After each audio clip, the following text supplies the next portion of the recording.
Hello, my dear friends.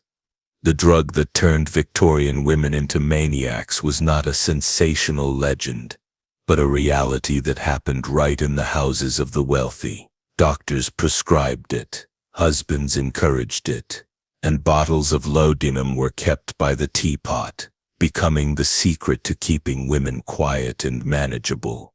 The so-called cure was actually a poison, turning ladies into shadows even when they were still conscious. How did a society that prized female purity and gentleness become complicit in an epidemic that destroyed them from the inside out? Tonight you will witness how a so-called miracle drug turned grace into delirium and why so many Victorian women never woke from their long sleep. So, before you get comfortable, take a moment to like the video and subscribe, but only if you truly enjoy what I do here. And let me know in the comments where you're tuning in from and what time it is for you. It's always fascinating to see who's joining us from around the world. Now, dim the lights, maybe turn on a fan for that soothing background, and let's embark on this journey together tonight. If one were to step into a middle-class Victorian home, the sight of a small glass bottle on the shelf or by the bed would have been as common as the teapot in the kitchen. It was not perfume, nor was it medicine in the strict sense that we understand today. It was laudanum, a liquid mixture of opium and alcohol, and it was prescribed to women for nearly every discomfort imaginable. To the families of the time, its presence was a sign of modern care, a symbol that the household was attended to by a physician who understood the delicate nature of the female constitution. The bottle itself often looked elegant, with a neatly printed label and a cork stopper, suggesting refinement and scientific progress. When a doctor handed this to a female patient, it was seen as an act of compassion, a way to soothe the inevitable pains and anxieties of womanhood. The disturbing truth is that these prescriptions were built on a foundation of medical misogyny and a desire for social control. Doctors of the age believed that the female body was inherently unstable. They insisted that the womb itself was a source of chaos, a restless organ that could wander through the body, creating disorders that spread nervousness, pain, and emotional outbursts. The cure for this supposed instability was simple: administer the liquid, allow the body to grow heavy, and wait for the silence.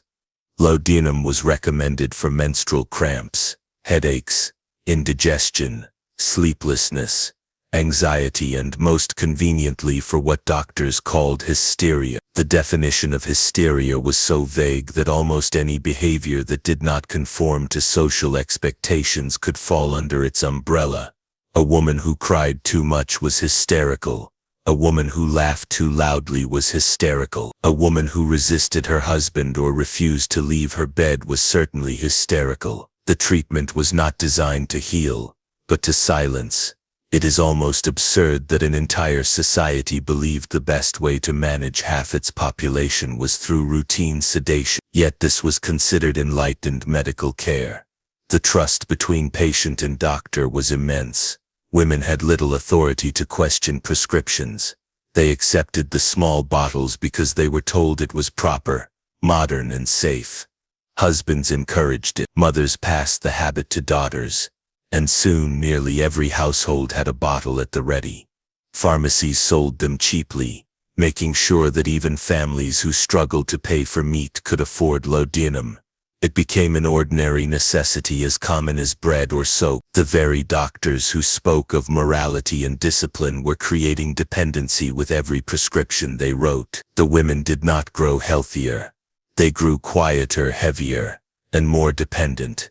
And families mistook this for improvement, not realizing that silence was not health. If we compare this to today, it would be the equivalent of finding heroin packaged on every pharmacy shelf, marketed as a cure for stress and sold over the counter without a second thought. The social consequences were immense. Women who relied on the drug began to lose the ability to participate fully in daily life. Some spent long hours in bed, drifting in and out of a daze. Others became detached, speaking less, caring little for housework or conversation. Yet instead of being alarmed, Families saw this as proof of the medicine's necessity. The very symptoms of dependence were mistaken for signs that the womb had finally been subdued. The line between treatment and illness blurred until it vanished completely. I find it unsettling to imagine these homes where the daily ritual of dosing was carried out without suspicion. A woman would pour her spoonful, close her eyes, and sink into a heavy calm,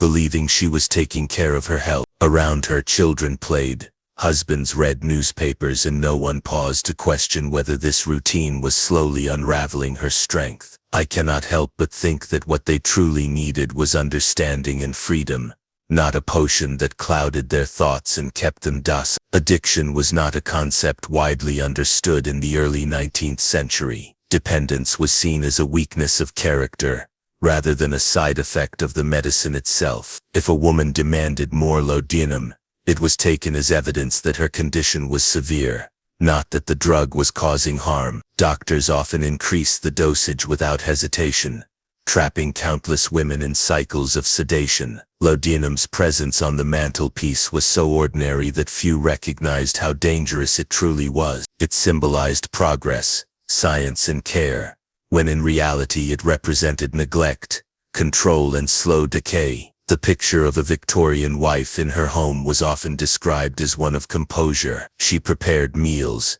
supervised servants, and maintained the appearance of order expected of her station. To the outside world, she looked calm, efficient, and dependable. Her smile was faint but constant, her voice soft, her movements graceful. She was praised for her patience, admired for her steadiness, and seen as the moral anchor of the family. Yet beneath that placid surface was a secret sustained by the small glass bottle that rested in her drawer or stood on the mantelpiece. Laudanum became the quiet companion of countless women who outwardly smiled while their bodies weakened in silence. Their steadiness was purchased drop by drop, night after night. The daily rhythm of a wife's life offered little space for complaint. When exhaustion deepened into sleeplessness or when nerves grew raw, the bottle promised relief. One sip carried her into heavy slumber, an unnatural stillness that made the next day bearable. It is grimly ironic that society applauded these women for being so calm and composed when in reality they were often drugged into a state of perpetual quiet. Even within families,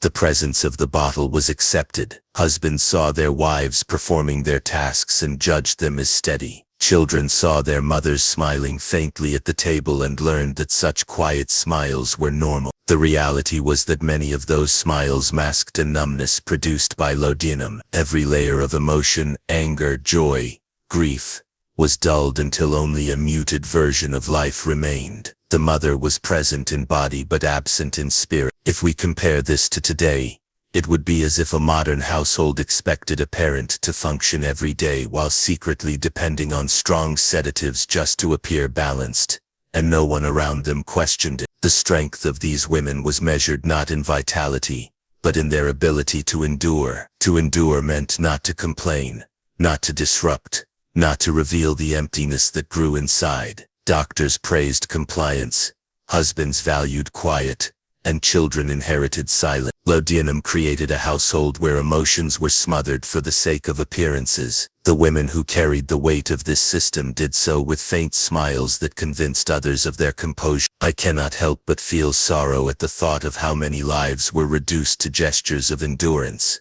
their true voices lost under layers of sedation. The rituals of family life continued. Meals were cooked, clothes mended, and floors scrubbed. All the while, the wives who orchestrated these tasks relied on nightly doses to recover the strength to face another day. The effects of constant dosing became apparent in subtle ways. A wife's movements grew slower, her words softer, her laughter rarer. To those around her, these changes seemed natural. After all, women were expected to be gentle, restrained, and quiet. The symptoms of sedation were mistaken for virtues of femininity. The medicine not only controlled the body, but also reinforced the cultural ideal of what a woman should be. This dependence reshaped their identities. What it meant to be a good wife was tied to the ability to keep going, to keep smiling, to keep the household running without disturbance. Laudanum made that possible. It was the hidden prop that allowed Victorian ideals to be maintained. Husbands rarely questioned this arrangement. For them, a wife who smiled and kept order was fulfilling her role. They preferred the softened edges of a drugged companion to the sharper presence of a woman expressing her full emotions. Society had trained them to value obedience over authenticity. The smile of the Victorian wife, faint and composed, became one of the most deceptive masks of the age. This picture of wives smiling through numbness reveals not only personal suffering but also the larger cost of a culture built on appearance. The bottle became a tool of conformity,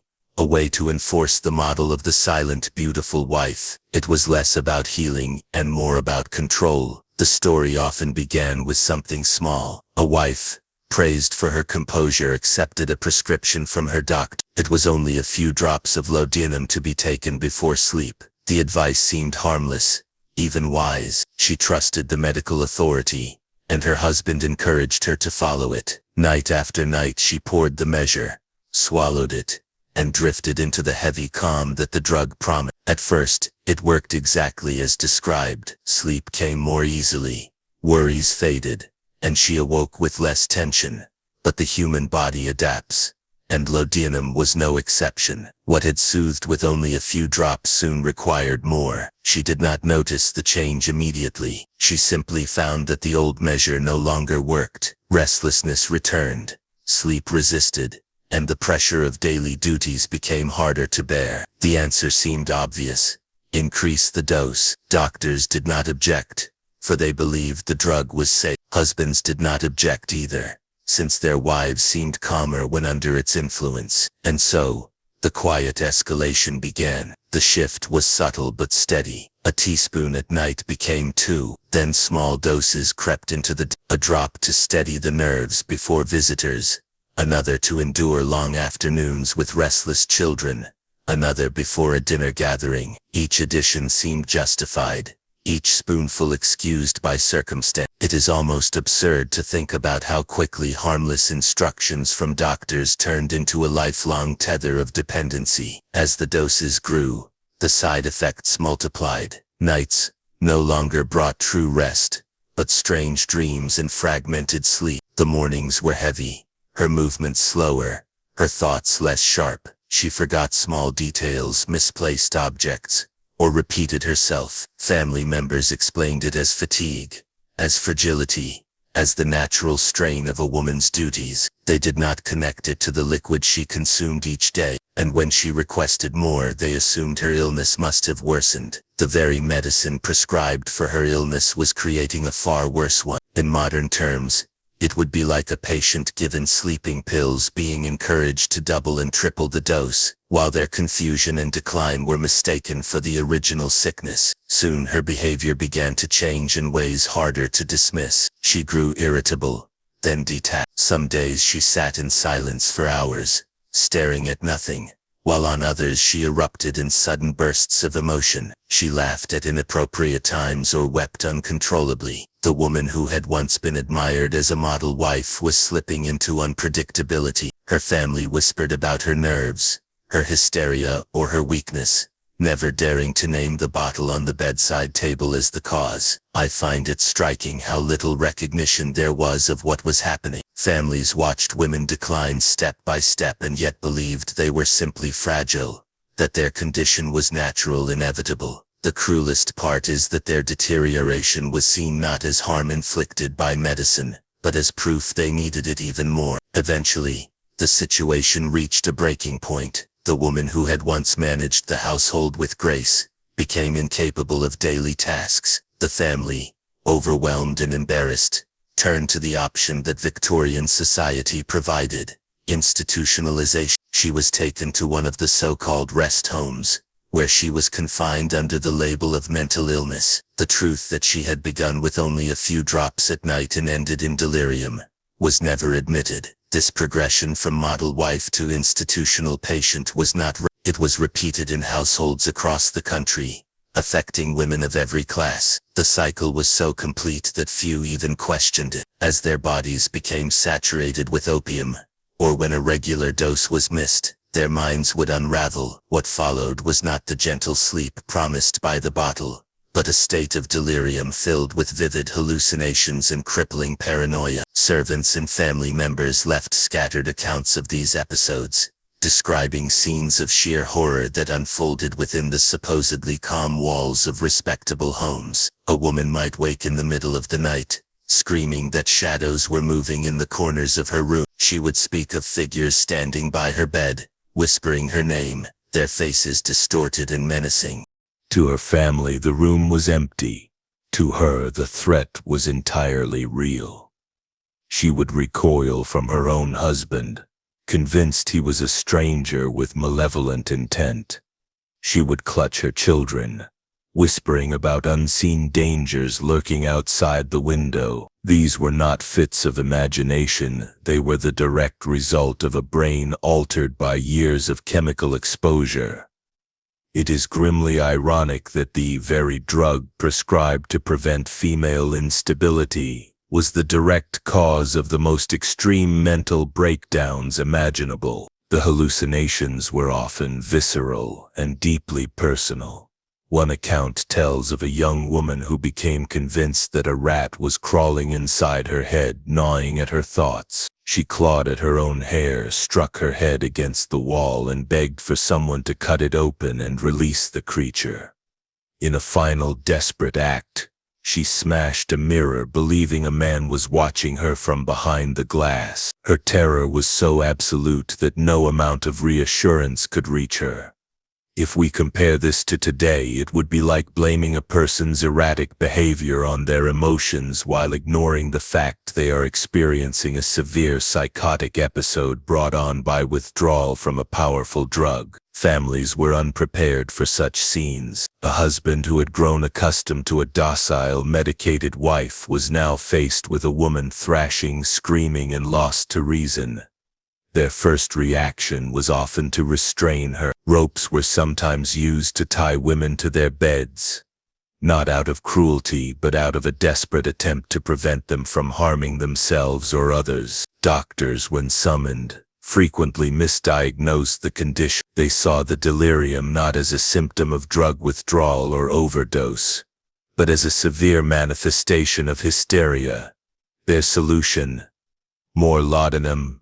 They prescribed higher doses to quiet the nerves, unwittingly pushing the woman deeper into the cycle of dependence and confusion. I find it unbearable to picture the moment when a father faced with his own daughter's terrifying hallucinations felt his only option was to tie her down. The deepest cruelty is that both the father and daughter were victims of the same deception, both bound by a drug they had been told to trust. The home, once a sanctuary, became a place of fear. Children hid from their mothers, servants whispered in the hallways, and the entire household revolved around the unpredictable swings between sedation and delirium. When the hallucinations subsided, the woman often had no memory of what had occurred, leaving her confused and ashamed by the fear she saw in her family's eyes. The silence that followed these episodes was heavy. Families rarely spoke of what happened, preferring to pretend it was a brief, unfortunate illness. But the fear remained, a constant reminder that the woman they loved could be lost to them at any moment. In the quiet routines of Victorian homes, laudanum was not only a medicine but also a tool. Some husbands discovered that the dependence their wives had developed could be turned to their advantage. Instead of discouraging use, they encouraged it, recognizing that a sedated wife was a compliant wife. In certain households, men even added the drug to drinks without comment, ensuring that their wives remained subdued and well within the boundaries of their control. The motives were often tied to power and property. A wife who was alert and strong-willed might question financial decisions, resist her husband's authority, or seek a degree of independence. A woman dulled by opium was far less likely to do any of these things. This manipulation was subtle and insidious. A husband might bring home a new bottle of nerve tonic, framing it as a gesture of care for his delicate wife. He would pour her nightly dose himself, perhaps adding a little extra to ensure a sound sleep and a quiet morning. The woman, trusting her husband, would drink it without question. Over time her reliance grew, and with it her husband's control became absolute. She became too lethargic to manage household accounts, too disconnected to engage in arguments, and too dependent to ever consider leaving, even if the marriage was unhappy. It is almost comical in its cruelty that a drug advertised as a woman's friend became in some hands a tool of domestic captivity. If we compare this to today, it would be the equivalent of a partner secretly controlling another's prescription medication to keep them emotionally numb and compliant, while the outside world sees only a peaceful relationship. The legal and social framework of the time made such manipulation nearly impossible to challenge. A woman who accused her husband of drugging her would find little sympathy. Courts and doctors assumed that women were unreliable witnesses, prone to exaggeration and hysteria. A husband, in contrast, was seen as the guardian of the home, and his actions were presumed to be in his wife's best interest. Her silence and passivity were seen as acceptable outcomes, even signs of proper femininity. I find it disturbing to think of how easily dependence could be turned into a form of imprisonment. Women who might otherwise have found ways to resist controlling marriages were deprived of the strength to do so. The most chilling part is not just the loss of freedom, but the quietness of it all. There were no chains, no locked doors, just a bottle that made rebellion impossible. Servants sometimes noticed what was happening. They observed husbands pouring the liquid, or saw wives who never prepared their own doses, but their position left them powerless to intervene. The line between care and control blurred until it vanished. What looked like kindness, bringing a glass of cordial to a weary wife, was in fact the reinforcement of her subjugation. Over time the pattern hardened. A wife accustomed to laudanum could not imagine life without it. If she attempted to resist, withdrawal symptoms quickly forced her back. This ensured that her husband's control was permanent. Her world shrank to the routine of dosing, resting, and depending. The drug stripped away not only her vitality but also her ability to act in her own defense. The hypocrisy was stark. The same man who might lecture on morality in public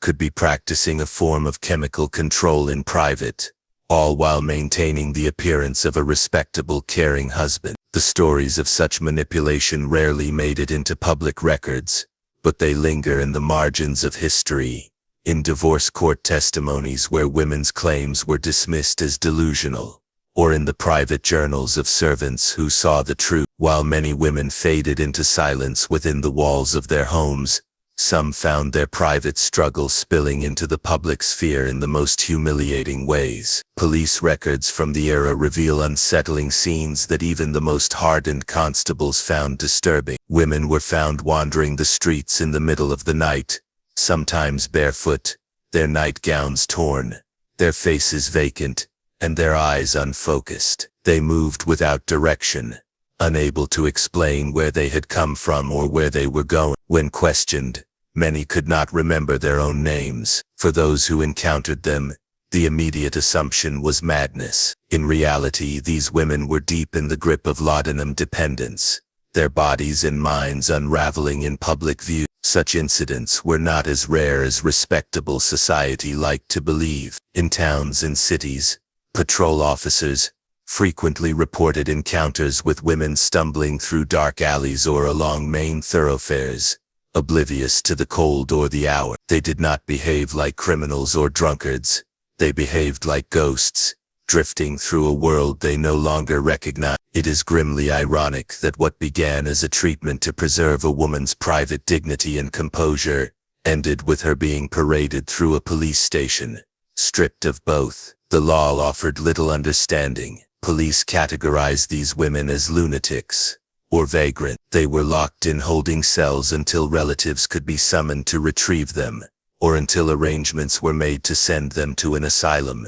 No connection was made between their disoriented behavior and the bottles of laudanum that filled their home. Addiction was not recognized as a medical cause. Instead, their condition was framed as a moral failing, as proof of inherent female weakness. Families desperate to preserve their reputations seldom corrected this assumption. They preferred to allow neighbors to believe in insanity rather than admit to dependency. The woman herself rarely remembered what had happened. When she returned home, she often recalled nothing of the night before. The truth was concealed, even from her. The cycle then continued. More doses to steady the nerves, more nights of disturbed sleep, and more risk of wandering again. In today's terms, it would be the equivalent of finding sedated patients roaming city streets in their hospital gowns, confused and vulnerable, while officials misclassify them as dangerously insane. The danger of these nocturnal episodes was immense. Women wandering alone at night faced exposure, accidents, or exploitation. Some simply disappeared, their names fading from family conversations, as if erasing them could erase the shame. Police records list women found in rivers or alleys, their deaths attributed to misadventure. Others vanished without a trace. I find it deeply unsettling to imagine the sight of these women drifting through the gaslight, their fragility, once praised within the home, becoming a public spectacle of decay. The most powerful truth these episodes revealed was the stark gap between public image and private reality. By day, advertisements promised safety and families spoke of refinement. By night, police carried confused women into custody, stripping away every illusion. Yet the denial remained, protecting the reputation of the drug even as it caused scenes that contradicted everything it was supposed to provide. For the families, each incident was a crisis of reputation. They scrambled to retrieve their wives or daughters before gossip could spread. Servants were warned to keep silent. Doctors were summoned,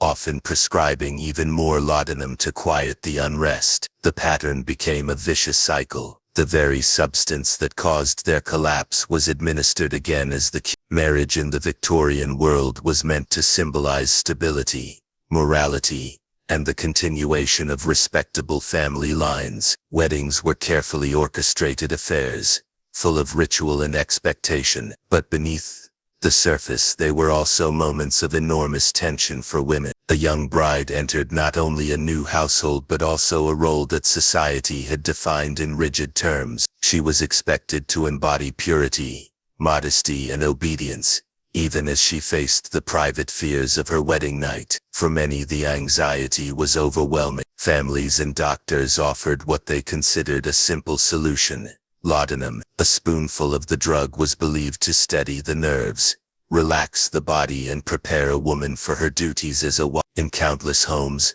brides were handed a glass before their ceremonies, the liquid hidden in cordial or wine. It was offered as an act of care, a way to protect her from fainting in front of guests or collapsing under the pressure. But the more dangerous practice came later. In the privacy of the bedroom, a bride nervous about her first night with her husband was told to take laudanum to quiet her fears. Doctors, mothers, and even husbands encouraged it. It is almost comical that a moment meant to be about intimacy was instead managed with narcotics. The logic seemed sound to them. A calm bride was a cooperative bride. No one considered that the lack of control over dosage might turn a moment of reassurance into a fatal mistake. The tragedy of one particular young woman illustrates this danger. On her wedding night, she was given a dose of laudanum to help her rest. There was no instruction about how much was too much, no recognition that her body, unaccustomed to the drug, might react violently. She drank the dose and lay down in her new home, dressed in the trappings of marriage. The house around her was quiet, but the bride did not stir again. What was meant to calm her turned into a sleep from which she never awoke. The discovery the next morning stunned the household. The bride remained lifeless in her bed. The official explanation was vague: a weakness of the heart, a sudden collapse. Laudanum was never mentioned. In modern terms, it would be the equivalent of sedating a woman with a powerful narcotic on her wedding day, and then pretending her fatal overdose was an unavoidable accident of her delicate nature. Such tragedies were not as rare as polite society pretended. Records from doctors and the quiet accounts of servants reveal similar cases. Brides, anxious and inexperienced, were given laudanum as casually as a glass of wine. Some survived with only sickness or prolonged unconsciousness, but others did not. Deaths were often concealed, framed as natural misfortunes. The shame of admitting that a wedding had ended in a funeral was too great. Families buried not only their daughters but also the truth. I find it haunting to imagine the image of a bride laid out in her wedding gown, her family forced to arrange a burial instead of a celebration. The most unsettling part is not only the loss of her life but the silence that followed, as if her death was an embarrassment rather than a warning. The drug had infiltrated every stage of a woman's life. It was there in adolescence, in motherhood, and even at the altar. What should have been milestones of joy were overshadowed by dependence. The drug was used not simply to manage pain, but to manage behavior, to ensure that women remained within the boundaries set for them. A wedding instead of a celebration of union became yet another place where sedation replaced understanding. Families justified the practice by insisting it was an act of kindness. They argued that without laudanum a bride might faint or panic, bringing shame upon the household. They did not consider that fainting was survivable while an overdose was not. Childbirth in the Victorian age was followed not by rest and recovery, but by the immediate return to duty. Mothers were expected to resume their roles as caretakers almost at once, despite the exhaustion, pain and the heavy demands of caring for a newborn. Doctors, observing their fatigue, turned again to the same prescription they offered for every circumstance: laudanum. A few drops, they claimed, would help the mother sleep, restore her nerves, and ease her discomfort. What they did not say, and perhaps did not even fully understand, was that the drug also flowed into her breast milk, reaching the very child who depended on her body for nourishment. The practice was common and seldom questioned. A woman recovering from childbirth often struggled with sleeplessness as the baby cried through the night.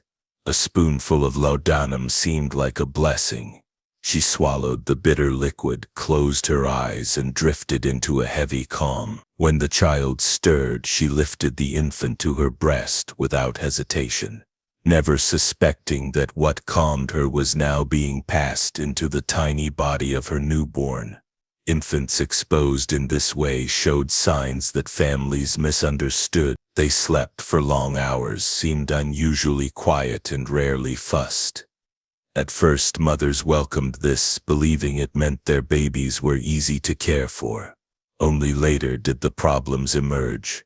The children grew sluggish, refused to feed properly, and appeared weaker than others. It is almost absurd that what was praised as a calm, manageable infant was in truth a child sedated by one of the most powerful narcotics known to medicine. The cycle deepened as doctors encouraged continued use. If a mother complained of difficulty nursing, she was told to rest more. If she admitted to fatigue, she was prescribed a larger dose. Each adjustment meant that the milk carried even more of the drug. The infant's lethargy was not recognized as a symptom but was mistaken for temperament. Families congratulated themselves on having good babies, not realizing that the silence was the silence of sedation. In modern terms, it would be the equivalent of encouraging new mothers to take narcotics for postpartum stress, while pretending not to notice their babies slipping into a drug-induced stupor. The impact on families was devastating. A mother believed she was doing everything right, following her doctor's advice, caring for her child. When the baby weakened, she felt only guilt and confusion. She was told that her child was fragile, that some infants simply lacked strength. Rarely did anyone tell her the truth, that her breast milk carried the very substance that was destroying her child. I find it heartbreaking to imagine these scenes, women cradling infants who slept too soundly, unaware of the reason. The cruelest part is that the mothers were not careless. They were obedient, and their obedience became the path of harm. In their desire to follow advice, they unwittingly passed the drug to the most vulnerable beings in their homes. Servants, particularly wet nurses, sometimes observed the effects more clearly. They noticed the difference between children fed by women who took laudanum and those who did not, yet their voices carried little weight. To question a lady's medical routine was to overstep their position, and so the knowledge remained unspoken. The broader culture reinforced the practice. Advertisements for laudanum often included references to maternal care, showing women with children at their side, smiling serenely. The message implied safety not only for the mother but for the family. No mention was made of the danger to infants. The silence around this practice was nearly absolute. As a result, the smallest victims of laudanum remained invisible, their suffering erased by ignorance and denial. This chapter of laudanum's history shows its reach into the most intimate space of all, the bond between mother and child. By the latter half of the Victorian century, the spread of opium reached new levels of subtlety. No longer confined to medicine bottles, it appeared in a form designed to attract children and reassure parents. Candy. Manufacturers realized that laudanum, morphine, and opium could be disguised in sweets, lozenges, and syrups wrapped in bright paper and flavored with sugar. These products carried the same narcotics that adults were consuming, yet they were marketed directly to the young,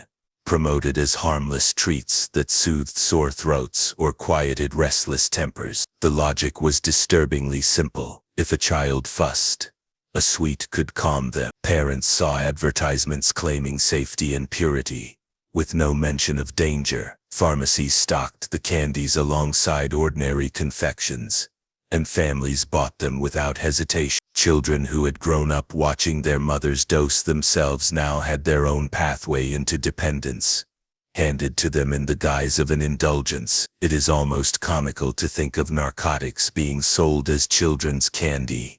Yet this was not unusual in Victorian market. The effects emerged gradually. A young girl might take a sweet daily, not realizing her body was absorbing a powerful drug. At first she simply felt calmer. Parents praised her good behavior, interpreting sedation as maturity. Over time, however, the signs of dependence appeared. She struggled to concentrate, her memory faltered, and her movements grew sluggish. In modern terms, it would be like giving children painkillers disguised as lollipops, then wondering why their health and learning declined. Manufacturers bore no responsibility, for regulation was almost non-existent. They labeled their products as soothing, restorative, and safe, drawing on the same language that had normalized laudanum in household. Bright illustrations of children holding the sweets were printed on posters, alongside reassurances that doctors approved of their use. Parents saw not danger but progress,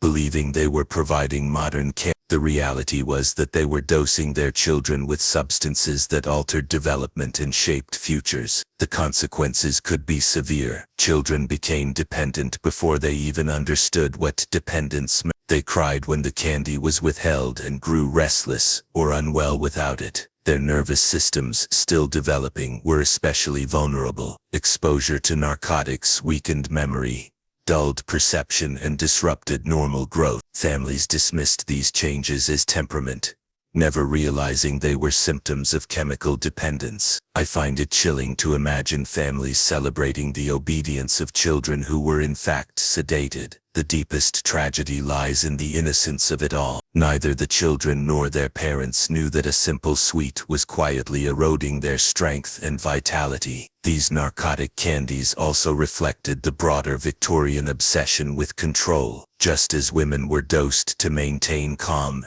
children were given sweets to quiet their energy. The qualities most natural to youth, restlessness, curiosity, and noise, were reframed as problems to be managed with medication. The candy was not a treat but a tool, shaping behavior at the cost of health. The expansion of narcotics into candy reveals how deeply opium had infiltrated Victorian life. It was not just a medicine for adults, but a presence in childhood itself, shaping a generation before they reached maturity. The final resting places of many Victorian women tell their story more clearly than any polite words ever spoken about them. In churchyards across towns and villages there are graves with no names, no markers, and no flower. These are the burial places of women whose lives were undone by laudanum. They were once wives, mothers, and daughters of respectable families. Yet when they died, their families chose silence over remembrance. To carve a name on stone was to invite questions, to expose the shame of a woman who had lost herself to dependence. And so the names were withheld, the stones left bare, the women consigned to obscurity even in death. The decision not to mark these graves was not simply neglect. It was deliberate. Families believed that to admit their wife or daughter had succumbed to madness was to tarnish the family's standing. It is grimly ironic that the same society that celebrated women as the moral anchors of the home erased them the moment their lives no longer fit the image. The absence of names stripped these women of their identity twice over. First, dependence had reduced their lives to shadow. Then death erased even the memory of who they had been. A passerby in the graveyard would see only unmarked ground, never knowing that beneath lay a woman once dressed for balls, once praised for her devotion. In modern terms, it would be like families requesting anonymous cremations for loved ones lost to addiction, hoping no one would ever connect the story to their household. The effect of this silence rippled outward. Children grew up avoiding the subject of their mothers, learning that to ask questions was to invite rebuke. Husbands remarried, presenting a new wife as if the first had never existed. Without names carved in stone, memory faded quickly. What remained was only the faint impression of scandal. I find it deeply unsettling to imagine these graveyards dotted with patches of unmarked earth. The cruelest part is not only that the women died without recognition, but that their erasure was a choice made by those closest to them. Silence was considered protection, when in reality, it was abandonment. This practice also reveals the extent to which addiction was treated as a private disgrace rather than a public concern. By refusing to acknowledge these women openly, society avoided confronting the widespread harm of laudanum. Each blank grave allowed the illusion to continue. The ground itself held the evidence. In certain churchyards, the number of unnamed plots grew too large to ignore. Grave diggers and clergy knew the truth, even if they could not say it aloud. The unmarked graves also symbolized the larger cultural refusal to see women as victims of a system. Instead of acknowledging that laudanum had been prescribed and encouraged, families accepted the narrative that their wives or daughters had been weak. The erasure served as confirmation of this view. The epidemic that touched every level of society left few traces because its victims were buried without acknowledgement. For decades, the history of Victorian women has been written in a way that hides the truth. Words like hysteria, weakness, and instability were used again and again, as though they explained everything. When wives or daughters sank into silence, when they wandered streets in delirium, when they were buried in unmarked graves, society labeled them as fragile or diseased. But if we look carefully at what surrounded them, the bottles on shelves, the prescriptions repeated without question, the advertisements promising safety, another picture becomes clear. These women were not mad. They were slowly poisoned from the moment they first swallowed what they believed was medicine. Families mistook the silence for improvement. They thought fragility meant refinement, that obedience meant health. In reality, what they celebrated was the erasure of vitality. Doctors reinforced the illusion. They claimed women were naturally unstable, and that hysteria needed to be subdued. Laudanum was their universal answer. It is almost absurd that Victorian society confused drug-induced silence with feminine virtue. The scale of harm was immense. Some women collapsed into violent outbursts when the drug was withheld. Others faded slowly, retreating from social life. Many were buried in graves without names, their lives erased to preserve the honor of their family. Each of these stories was tied to the same substance, the same bottle that stood on mantelpieces as casually as a teapot. The cruelest part is that women were blamed for the very symptoms created by the medicine they were told to trust. By the end of the century, the truth began to emerge, but recognition came too late. Generations of women had already been lost. Their obedience was not weakness.